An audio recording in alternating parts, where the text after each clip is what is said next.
ایک صحابی تھوڑی سی نا ٹانگ مبارک دبا کے چلتے ہیں بظاہر. جنگ احد میں 4 بیٹے لے کے آئے، اپنے 4 بیٹے، حضور یہ میرے چاروں قبول کر لیں. جب وہ لوگ اللہ سے لیتے ہیں تو پھر نہیں گنتے، اور جب واپس دیتے ہیں میں 10,000 دیتا ہے مسیطے، اعلان کر دیو. میں ختم شریف پہ چلا گیا تو وہ کہنے لگے جی ہمارے والد انتقال کر گئے تو ہم ان کی طرف سے نا 50,000 مسجد کو دے رہے ہیں، ذرا اعلان کر دیں. میں کہ ابا کی دے گیا تو کئی دکانہ نے اور بھی کافی مال ہے. میں کہ انہیں بھی جان لگے مسیطے اعلان کرایا کہ انجی دے گیا ہے. نہیں انہوں نے تو، میں نے کہا آپ اس میں سے والد کے نام پہ 50,000 دے رہے ہیں، وہ بھی مسجد میں اعلان کرا کے. یعنی جب اللہ سے لیتے ہیں، کسی نے امام شافعی سے کہا کہ میں دینا چاہتا ہوں اللہ کے رستے میں پر کوئی مستحق بندہ نہیں ملتا، تو امام صاحب مسکرا پڑے. بعض لوگوں کے سوالوں پہ مسکرانا ہی چاہیے. وہ کہنے لگا حضور آپ مسکرائے کیوں؟ فرمانے لگے کمال ہو گئی ہے نا، تجھے مستحق بندہ ہی نہیں مل رہا خرچ کرنے کے لیے. تو بتا اللہ نے جو تجھے دیا تو اس کا مستحق تھا؟ تیری محنت اتنی ہے، تیری عبادت اتنی ہے، جب رب نے بغیر تیری مشقت اور محنت کے اپنے فضل سے دیا ہے تو بھی اللہ کے بندوں کو دیا کر، تو بھی دل کھولا کر. نبی کریم نے حضرت اسماء بنت ابی بکر سے کہا تھا اللہ کے رستے میں گن گن کے نہ دیا کر، اس کے راہ میں بے حساب دے، وہ بھی تجھے بے حساب ہی عطا فرمائے گا. تو میرے عزیزو یہ بات یاد رکھیں کہ جذبات ہونے چاہیے اس کے رستے میں خرچ کرنے، اپنی جان کا نذرانہ پیش کرنے کی ہر وقت خواہش ہونی چاہیے. انسان کے اندر جذبہ ہو، شوق ہو، وارفتگی ہو کہ میں نے اپنے آپ کو پیش کر دینا اپنے رب کے حضور. اس میں بڑی تازگی ہے، اس میں بڑی لذت ہے. اور اس سارے عنوان کو، اس سارے نظریے کو پورا عروج دیا ہے تو امام حسین نے دیا ہے. علی کا گھر بھی وہ گھر ہے کہ جس گھر کا ہر ایک بچہ جسے دیکھو وہی شیر خدا معلوم ہوتا ہے. یعنی ہر ایک نے، وہ جنگ بدر کے موقع پہ نا جاسوس بھیجے تھے، ابو جہل نے کہا ذرا دیکھ کے آؤ مسلمانوں کی تعداد کیا ہے. تو جاسوس واپس گیا تو اس نے کہا 312 یا 313 لوگ ہیں، اور ان میں سے بھی کچھ بچے ہیں کچھ بوڑھے ہیں. تو ابو جہل کہنے لگا جنگ کیا کرنی ہے، ان کو صبح گھوڑوں کی پشتوں پہ باندھ کے مکے لے جاتے ہیں، وہاں جا کے دیکھیں گے کیا کرنا ہے. تو جاسوس کہنے لگا ٹھہر تو صحیح، پوری بات تو سن. بندے 313 ہیں پر کسی ایک کا بھی واپس جانے کا ارادہ نہیں. جس کے پاس سے گزرے تھے مصلی پہ بیٹھا تھا اور شہادت کی دعا مانگ رہا تھا. کسی کا بھی لوٹ کے جانے کا ارادہ.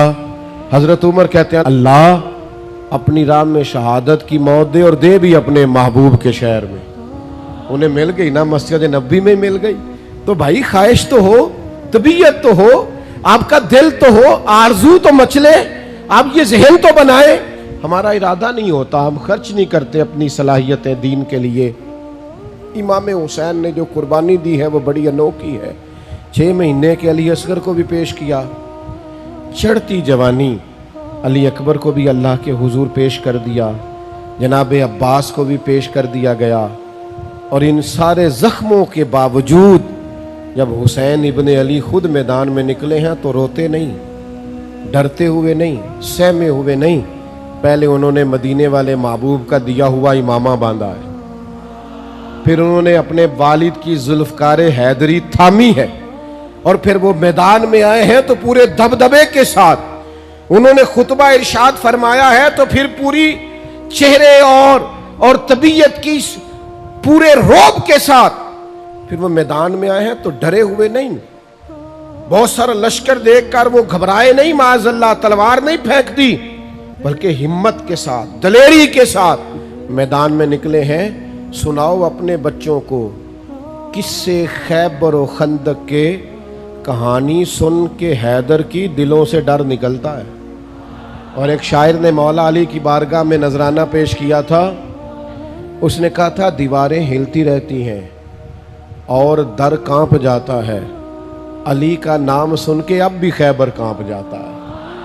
تو اپنے اندر یہ جذبات حسن پیدا کریں، اللہ کے حضور نظر پیش کرنے کا جذبہ پیدا کریں، اپنی طبیعت کو تازہ کریں. ہر وقت شہادت کی آرزو، ہر وقت اس کی راہ میں قربانی کا جذبہ، ہر وقت ارادہ اس کی بارگاہ میں کچھ نہ کچھ پیش کرنے کا یہ رکھیں. نبی پاک علیہ السلام کی بارگاہ میں نا ایک شخص نے آ کے کچھ مانگا تھا تو حضور نے فرمایا یار بظاہر اس وقت تو کچھ موجود نہیں, یا میرے نام پہ قرضہ لے لے دکاندار سے. تو حضرت عمر عرض کرنے لگے حضور اللہ تو ہمیں اس کا پابند نہیں کرتا, ہے تو دے دو نہیں تو ٹھیک ہے. تو حضرت بلال کہنے لگے یا رسول اللہ آپ بانٹیے, عرش کا مالک بڑا عطا کرے گا. یعنی قرضہ لے کے بھی حضور اس کی راہ میں دینا ہے تو پھر دینا ہے. اپنے اندر یہ شوق لائیے.